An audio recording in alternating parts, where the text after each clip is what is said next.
ketika ada orang beda agama meninggal dunia, disiarkan di masjid boleh apa enggak? Yang pertama, larangannya itu mendoakan. Kalau kemudian menyiarkan dan menjamin orang-orang tidak mendoakan, enggak apa-apa. Nah, kira-kira orang nanti mendoakan enggak? Kalau nanti orang bilang semoga husnul khotimah, ya berarti kita menjadi wasilah, menjadi jalan bagi orang untuk mendoakan. Padahal mendoakan yang terkait dengan akhirat kepada orang yang beda agama itu dalam agama kita dilarang. Tapi kalau doanya kepada yang masih hidup tidak apa-apa. Nderek belo sungkowo, semoga keluarga yang ditinggal diberi ketabahan, itu boleh. Karena kita boleh mendoakan orang beda agama dalam urusan dunia, itu boleh. Semoga diberikan ketabahan, semoga diberikan kesabaran, boleh enggak? Boleh. Tetapi kalau kemudian dengan mengumumkan tadi membuat orang memohonkan ampun, semoga amal ibadahnya diterima di sisinya, semoga masuk surga, dosanya diampuni dan meninggal husnul khotimah. Nah, maka ini yang mengumumkan tadi statusnya adalah wasilah. Wasilah itu sarana. Maka sarana menuju yang haram hukumnya haram. Kalau sarana menuju yang baik ya silahkan. Sarana menuju yang mubah silahkan. Maka atas pertanyaan jenengan ini jawabannya adalah sesuai dengan kultur masyarakat. Masyarakat mendoakan enggak? Kalau enggak apa-apa.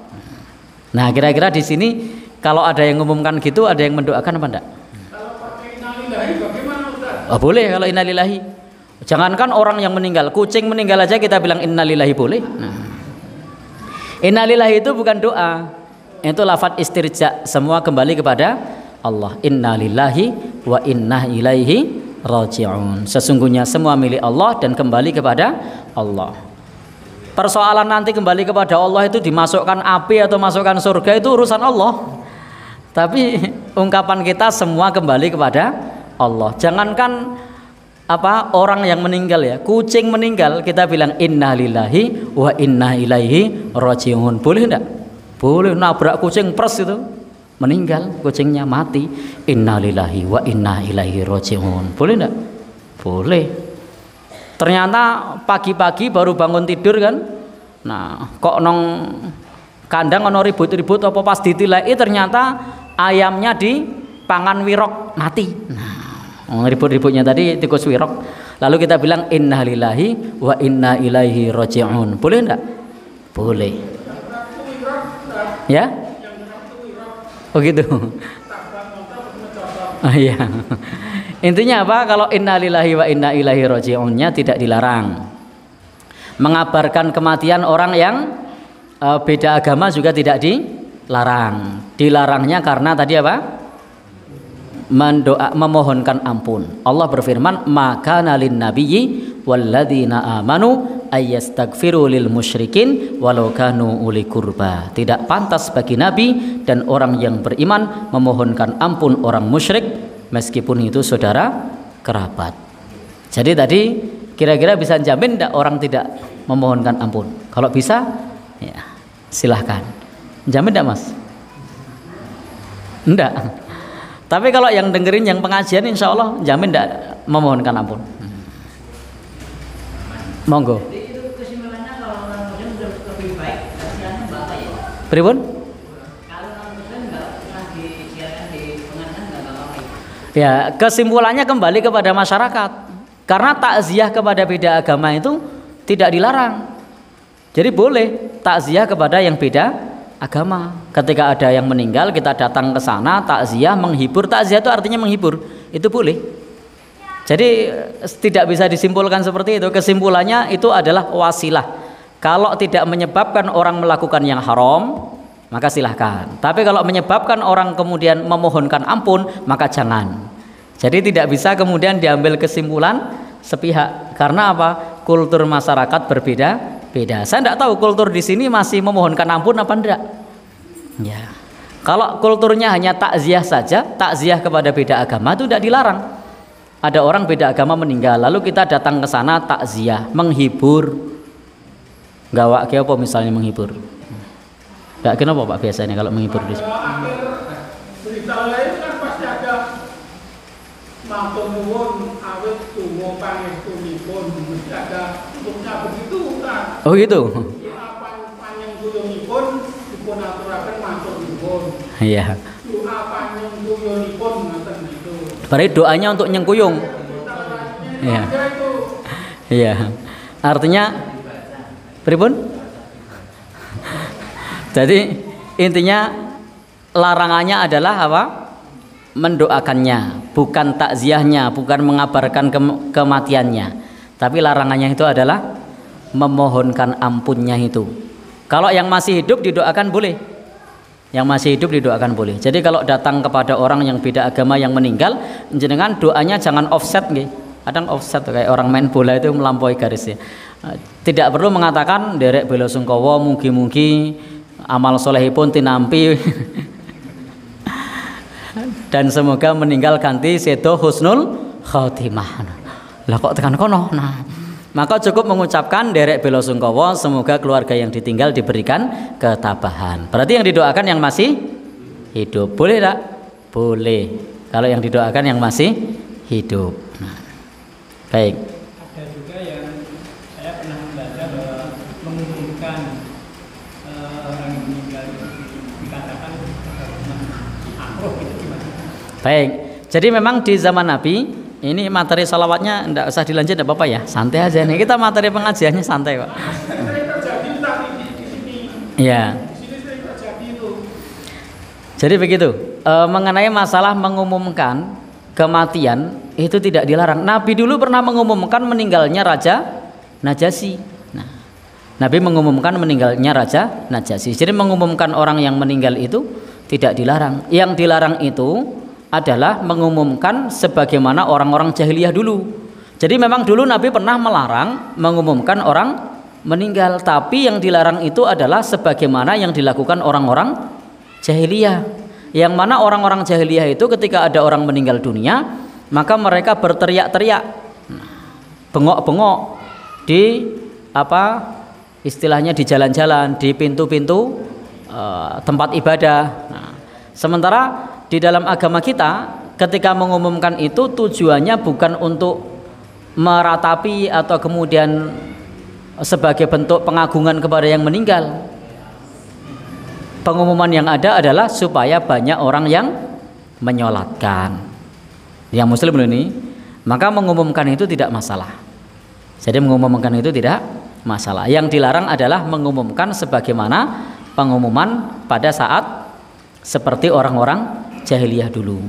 Saya pribadi dulu pernah ketika membaca larangan itu, ketika ada yang bertanya, saya cenderung kepada hukum tidak boleh atau makruh. Tetapi ketika kemudian kita komparasi dengan dalil lain, oh ternyata mengumumkan kita saat ini itu tidak sama dengan apa yang dilakukan oleh orang-orang jahiliyah. Sebagaimana Nabi juga mengumumkan wafatnya Raja Najasyi. Artinya apa? Mengumumkan untuk menunggu banyaknya orang yang menyolatkan, agar orang yang bertakziah itu banyak untuk bisa menyolatkan, mendoakan, maka itu silahkan. Adapun mengumumkan dengan cara berteriak-teriak sebagaimana pada orang-orang jahiliyah dulu di pintu-pintu masjid atau di pintu-pintu tempat-tempat ibadah atau juga di pinggir-pinggir jalan, nah, sebagai bentuk bahwasanya sangat kehilangan. Jadi orang-orang jahiliyah dulu itu punya tradisi. Orang jahiliyah dulu itu punya tradisi. Semakin banyak yang menangisi, semakin banyak yang menyesali, itu baik. Maka orang-orang dulu, orang-orang jahiliyah itu berpesan kepada keluarganya. Apa pesannya? Do tangisono. Supaya orang pada menangis. Maka itulah kenapa Nabi bersabda bahwasanya ketika orang meninggal itu disiksa oleh tangisan orang yang masih hidup.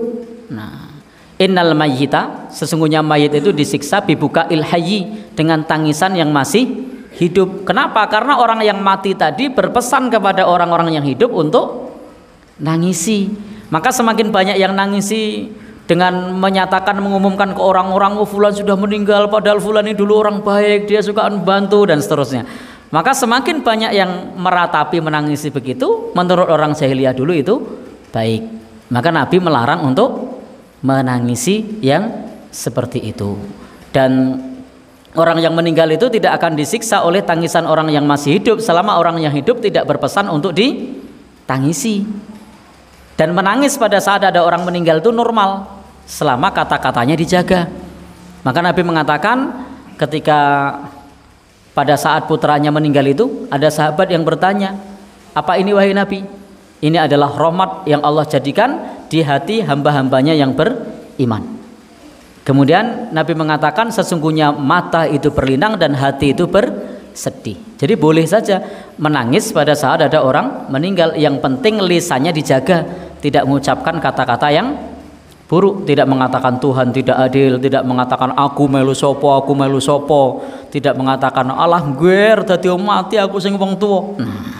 Atau tidak mengucapkan kata-kata yang lain. Nah, dulu di zaman jahiliyah semakin banyak yang meratapi itu dianggap terhormat. Jadi kalau ada keluarga kok sepi, wah berarti orang sing seneng iki. Nah, maka mereka itu mengumumkan berteriak-teriak supaya banyak orang yang nangis, banyak yang meratapi, teriak-teriak tentang keutamaan-keutamaannya. Inilah yang dilarang, mengumumkan yang dilarang, yang seperti itu. Adapun sekarang mengumumkan itu beda konteks dengan masyarakat jahiliyah dulu. Konteksnya bukan untuk itu. Bahkan tidak ada yang tujuannya adalah untuk itu. Tapi betul-betul mengumumkan itu supaya orang bertakziah, menghibur, supaya orang mendoakan. Jadi tidak dilarang. Kalau yang terkait beda agama tadi karena apa? Karena ada larangan memohonkan ampun. Maka kalau ketika kita mengumumkan menyebabkan orang ada yang memohonkan ampun, maka kita menjadi jalan, menjadi wasilah orang melakukan dosa. Maka wasilah kepada yang haram hukumnya haram, tapi wasilah pada yang sunnah hukumnya sunnah. Jadi wasilah itu sama hukumnya al-wasailu laha ahkamul maqasid. Wasilah itu hukumnya sama dengan tujuan. Jadi wasilah itu, sarana itu hukumnya sama dengan tujuan. Karena mengumumkan itu adalah sarana. Maka orang yang mengumumkan tadi, lalu ada yang mengumumkan, lalu banyak orang yang menyolatkan. Yang mengumumkan tadi mendapatkan pahala sejumlah orang yang menyolatkan. Jadi mengumumkan di masjid itu wasilah bagi orang untuk datang takziah, wasilah bagi orang untuk menyolatkan. Semakin banyak yang takziah, semakin banyak yang menyolatkan, maka dia punya amal jariyah yang mengumumkan tadi. Tapi beda kalau kemudian mengumumkan orang yang beda agama tadi. Semakin banyak orang yang memohonkan ampun, maka semakin banyak dosanya. Ya anggap saja impas kemarin ngumumkan yang muslim banyak pahalanya. Ya masuk pola pikirnya kayak gitu. Ya intinya masyarakat diedukasi, dikasih tahu silahkan takziah tapi tidak perlu untuk mendoakan. Nek aja diumumke nang pengeras ngono kuwi lho, jenengan ngono kuwi. Monggo Bapak Ibu silahkan hadir takziah ning jenengan ampun dongake, ampun njaluke ngapura, ngejak ribut kuwi. Nah, jadi kajian semacam ini kan sebenarnya kajian internal kita umat Islam. Ya, itu kalau di-share keluar ya berapi. Ya. Ya kan? Kira-kira gimana kalau di-share keluar gitu? Ya, masuk ke ranah apa nanti diskriminasi apalagi misalnya. Ya, intoleransi atau apa.